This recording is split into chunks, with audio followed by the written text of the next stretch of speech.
नमस्कार मित्रों। Impulse pain clinic एक माध्यम है।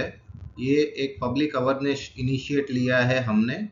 हम अपने श्रोता लोगों को बताना चाहते हैं कि पेन मैनेजमेंट क्या चीज़ है और पेन मैनेजमेंट में क्या हो सकता है। हमारी ये वीडियो चैनल के जरिए हम लोगों को ये मैसेज पहुंचाना चाहते हैं कि दर्द निवारण हेतु हम क्या क्या कर सकते हैं। हमारा पेन क्लिनिक है इम्पल्स पेन क्लिनिक, जो अहमदाबाद स्थित मेमनगर एरिया में है। और ये हमारी ऑनलाइन वीडियोस है जो हम लोगों को बताना चाहते हैं कि दर्द क्यों होते हैं और दर्द कैसे मिटाए जा सकते हैं। ये सीरीज में काफ़ी सारे वीडियोस आएंगे। सबसे पहले हम शुरुआत करते हैं कमर के दर्द की। कमर के दर्द, why it occurs, low back pain. ठीक है, तो ये एक ऐसे दर्द होते हैं जो किसी ना किसी मरीज को कभी ना कभी जिंदगी में परेशानी रहती है कमर के दर्द से, चाहे वो कम हो या चाहे ज़्यादा हो। कई बार इतना ज़्यादा होता है चलना फिरना भी मुश्किल होता है। कई बार कभी कभी थोड़े अटैक आते हैं, 2-4 महीने आराम हो जाता है, फिर से 2-4 महीने में कहीं लोड आ गया तो ये चीज़ रहती है। तो हम अपने दर्शकों को ये बताना चाहते हैं कि कमर का दर्द क्यों होता है, कमर में ऐसी क्या चीज़ है जो ये दर्द करती है। तो आइए जानते हैं कमर के दर्द के बारे में। तो जैसे मैंने बताया कि 60-70% जो पॉपुलेशन है उसको कभी ना कभी जिंदगी में कमर का दर्द रहता है। तो हम पहले जानते हैं कि कमर के जो दर्द के मुख्य कारण है वो है कमर के मणके और कमर के मणकों के बीच की गादी। तो हम नॉर्मल गादी कैसी होती है पहले वो जानेंगे। तो आप देख सकते हैं ये मणका है, ये गादी है, ये फिर मणका है, ये गादी है। और इसका जो स्ट्रक्चर्स है जिसमें बीच में से हमारी रीढ़ की हड्डी के बीच में से करोड़रज्जु जाती है, ये येलो कलर की दिख रही है जो ऊपर से नीचे जाती है। अलग सेक्शन में देखा जाए तो ये गादी है और ये करोड़रज्जु है, और उसमें से निकलने वाली ये दो नसें हैं जो पैर में जाके सेंस देने का काम करती है। कमर में ऐसे ही हमारे 5 मणके होते हैं, L1 to L5, और 5 गादी होती है जिसको नंबर दिया गया है L1 2 L2 3 L4 5, ऐसे ऊपर से नीचे सीरीज में नाम होते हैं। तो ये जो गादी है वो गादी का जो बंधारण हम देखें तो ये उसकी दीवार है और उसके बीच में ये जेली जैसा भाग होता है। इसको बोलते हैं, बाहर वाले भाग को एन्यूलस और बीच वाले भाग को बोलते हैं न्यूक्लियस। ये जेली होती है। अगर ये जेली में प्रेशर बढ़ जाए और वो बाहर निकल जाए तो गादी को डैमेज होता है और वो हमें दर्द करती है। ठीक है, तो अगेन ये एमआरआई इमेज है जिसमें आप देख सकते हैं बखूबी कि ये ब्लैक कलर की है, वो दीवार है जिसको एन्यूलस बोलते हैं, और बीच में जो व्हाइट है उसको न्यूक्लियस बोलते हैं जो जेली जैसा होता है। पीछे की साइड ये करोड़रज्जु है, उसके पीछे दो सांधे होते हैं, इसको फैसेट जॉइंट बोलते हैं, एक और दो राइट और लेफ्ट में रहते हैं। और ये एमआरआई में भी आपको वो सांधे दिख रहे हैं। ठीक है, तो अभी ये जो दीवार है ये दीवार में लाइंस होती है, फाइबर्स होते हैं, और गोल गोल गोल घूम के वो फाइबर्स का अलग अलग डायरेक्शन में जो गादी को स्ट्रेंथ देने का काम करते हैं।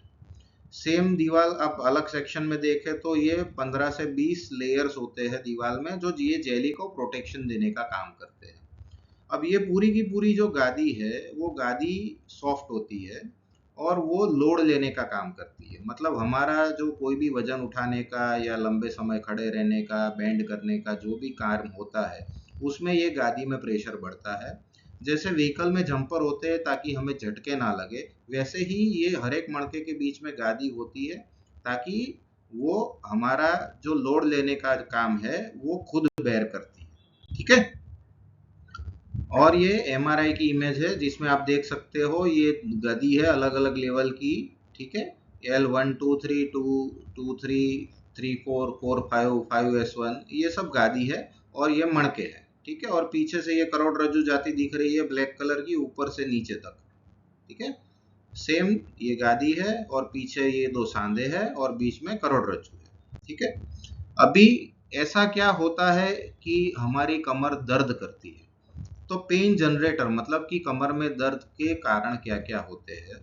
तो सबसे कॉमन दर्द है इंटरवर्टिब्रल डिस्क, उसमें डिजनरेटिव डिस्क डिजीज, एन्युलर टेयर मतलब कि गादी में घसारा डेवलप होना, गादी की जो बीमारी है वो यहाँ से शुरू होती है। ठीक है। दूसरा नाम आता है फैसेट जॉइंट आर्थ्रोपैथी, मतलब कि गादी के पीछे जो मणके होते हैं उसमें घसारा। तीसरा होता है ड्यूरल सैक और नवरूट स्टीनोसिस और कॉम्प्रेशन, मतलब करोड़रज्जु पे दबाव बनना। स्लिप डिस्क होती है। वर्टिब्रल बॉडी जो होती है उसमें फ्रैक्चर हो सकता है। उसके अलावा दो सांधे होते हैं, हम आगे ये डिस्क्रिप्शन में देखेंगे, और उसके अलावा मसल्स और लिगामेंट्स भी होते हैं जो ये परेशानी करते रहते हैं। तो कॉमन रीजन है, ये जितने भी मैंने रीजन बताया उसमें सबसे ज्यादा कॉमन रीजन है गादी, डिस्क और फैसेट जॉइंट, मतलब कि सांधा। तो ये आगे गादी है और ये पीछे सांधा है, ये सबसे ज्यादा परेशानी करने वाले भाग है। ठीक है। तो सबसे पहले हम देखते हैं गादी। तो गादी में ये आप देख सकते हैं कि कहाँ से शुरुआत होती है। जैसे ये देखते हैं, ये नॉर्मल गादी है जो बीच में व्हाइट कलर की जेली आपको अच्छे से दिख रही है, और उसके बाजू में आप देखें तो ये गादी के बीच में ब्लैक ब्लैक डॉट्स दिख रहे हैं। ये गादी काफी काली दिख रही है, इसमें भी काफी कालापन आ गया है। तो इसको बोलते हैं डीजनरेटिव डिस्क डिजीज, मतलब कि जो गादी की जेली है उसमें पानी कम हो रहा है, जेली सूख रही है, और ये सूखने की वजह से परेशानी रहती है, कमर दर्द रहता है। ठीक है। तो ये नॉर्मल गादी है, ये नॉर्मल गादी है, स्कीमेटिक प्रेजेंटेशन है, और उसमें ऐसी दरारें बढ़ती है और हमें कमर दर्द महसूस कराती है। ये देखिए गादी की जो दीवार है उसमें ऐसी ऐसी दरारें पड़ रही है, कई बार दरारें बहुत लंबी हो जाती है, बाहर तक आती है, जिसको बोलते हैं एन्युलर टेयर। टेयर मतलब फट गया, एन्युलस मतलब दीवार, दीवार फट गई है। हाँ। तो ये प्रॉब्लम हमारी गादी में आती है, ये शुरुआत होती है। और इसकी वजह से दर्द रहता है। एमआरआई में कैसी दिखती है गादी आप देख सकते हो, ये नॉर्मल गादी, नॉर्मल गादी, नॉर्मल गादी, और ये आप देखिए ये ब्लैक हो गई है गादी, गादी में पानी कम हो गया है और पीछे व्हाइट डॉट दिख रहा है, ये गादी में चीरा पड़ा है। सेम चीज आप देख सकते हैं, ये गादी ब्लैक हो चुकी है, गादी ब्लैक हो चुकी है, और ये पीछे व्हाइट है, ये इसमें चीरा पड़ा है, उसको एन्युलर टेयर बोलते हैं, और वो परेशान करता है। दूसरा कारण है फैसेट जॉइंट आर्थ्रोपैथी। तो फैसेट जॉइंट जो मणके के पीछे मैंने बताया, ये सांधे होते हैं, सांधों में घसारा होता है, सांधों का कवरिंग है वो डैमेज होता है, सांधों में कई बार पानी भर जाता है, ज्यादा पानी भरने की वजह से भी प्रॉब्लम रहता है, और ये चीजों में कमर दर्द महसूस होता है। लेकिन ये कमर दर्द होता है जो सांधों की वजह से होता है वो अलग तरीके से होता है, ओल्ड एज में ज्यादा रहता है, लेकिन यंग मरीजों को भी ये होता है। अब जब गादी की वजह से दर्द होता है, जब हम आगे की साइड झुकते हैं तो दर्द होता है, लेकिन अगर ये सांधे की वजह से दर्द है तो हम पीछे की साइड झुकते हैं तो दर्द रहता है। ठीक है।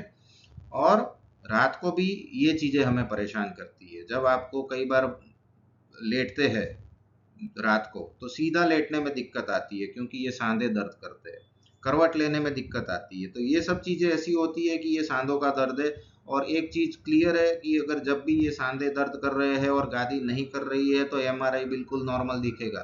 कई बार मरीज परेशान हो जाते हैं कि भाई एमआरआई बिल्कुल मेरा नॉर्मल है लेकिन फिर भी मेरे को दर्द हो रहा है, तो उसका कारण भी हमें कई बार मरीज को चेक करके पता चलता है और हम उसका इलाज कर सकते हैं। ठीक है। ये एमआरआई में देख सकते हैं, ये दो जो सांधे हैं इसमें व्हाइट व्हाइट है, वो पानी भर गया है, सांधे फूल गए हैं और सांधे खराब हो रहे हैं, और ये हमें परेशान करेंगे। ठीक है। तीसरा भाग आता है स्लिप डिस्क सायटिका, मतलब कि ये जो गादी है हमारी वीक हो गई है, गादी में घसारा है, अगर उसके ऊपर लोड लगातार बना रहता है तो गादी की दीवार वीक हो जाती है, और दीवार वीक होने की वजह से ये जो जेली का भाग है वो निकल के बाहर आ जाता है। ये देखिए गादी है, गादी की दीवार वीक होने की वजह से जेली का भाग बाहर आ गया, बाहर आके पैर की नस को दबा रहा है। ये नस के ऊपर दबाव नहीं है, ये नस के ऊपर जब दबाव है तो ये पैर की नस परेशान करती है, तो कमर से लेके पैर में दर्द जाता है, और उसको बोलते हैं सायटिका। तो कमर दर्द अगर ज्यादा बढ़ जाए और उसके हम उसका सही तरीके से टाइम पे अगर जब हम इलाज नहीं करते हैं तो डिस्क प्रोट्रूजन आता है, स्लिप डिस्क बोलते हैं। एमआरआई में आप देख सकते हैं ये नॉर्मल, ये जो डिस्क है उसमें से ये टुकड़ा बाहर निकल के पैर की नस को इधर पे दबा रहा है, और मरीज को परेशानी होती है कमर से लेके पैर में। आप देख रहे हैं, ये देखिए ऊपर से नीचे देखिए बिल्कुल नॉर्मल नॉर्मल गादी, और ये लास्ट वाली गादी देखिए, इसकी डिस्क हाइट कम हो गई, उस पर प्रेशर आया और यहाँ का जो मटेरियल है वो बाहर निकल गया, यूं यूं बाहर निकला है, ठीक है।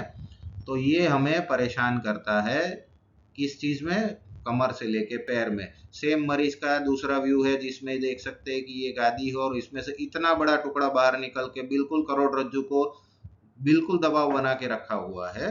तो ये स्लिप डिस्क और साइटिका है। इसमें पैर में अलग अलग जगह पे किसी को आगे आता है, किसी को साइड में आता है, किसी को नीचे तक आता है, तलिए में आता है। जो नस दबती है उसके हिसाब से पैरों में दर्द आता है कमर से लेके।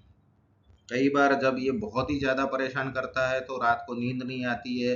ये तरह की मरीज को कंप्लेन रह सकती है।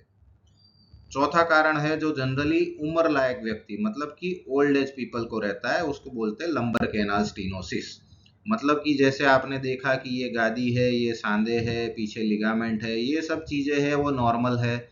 और यहाँ पे आप देखोगे कि पीछे लिगामेंट है, उसने दबाव बना के रखा है, सांधे फूल गए हैं, उसने दबाव बनाया, आगे गादी निकल गई है बाहर। तो तीनों मिला के ये जो सेंटर वाली कैनाल है उसको बिल्कुल कम कर दिया एरिया को। 50% से जब ज्यादा कम हो जाता है उसका एरिया, उसको बोलते हैं लंबर कैनाल स्टीनोसिस। मतलब कि आपकी कैनाल नैरो हो गई है, स्पाइनल कॉर्ड पे दबाव बढ़ गया है।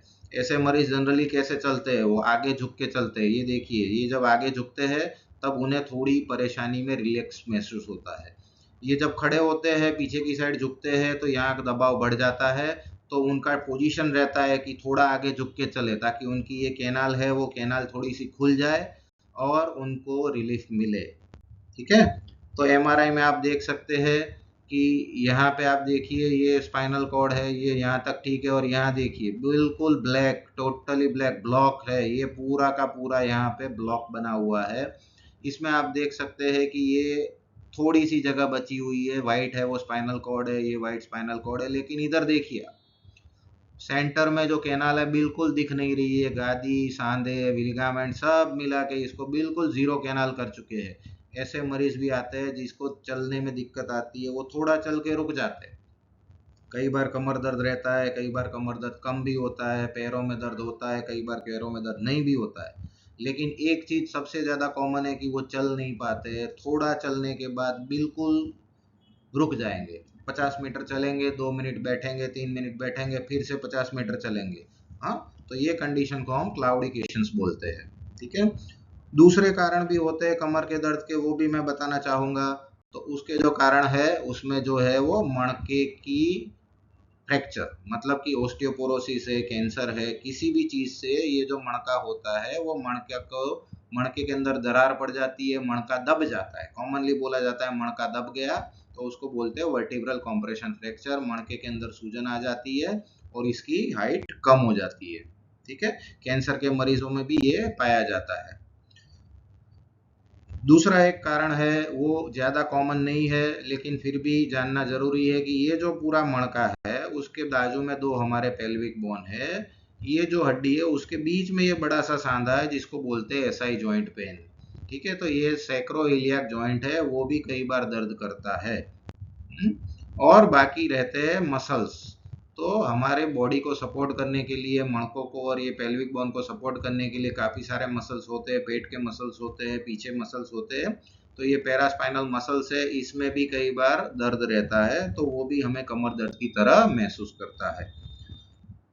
तो आज हमने बताए कमर दर्द के अलग अलग कारण कि हमारी बॉडी में क्या चेंज होता है और हमें क्यों परेशानी होती है।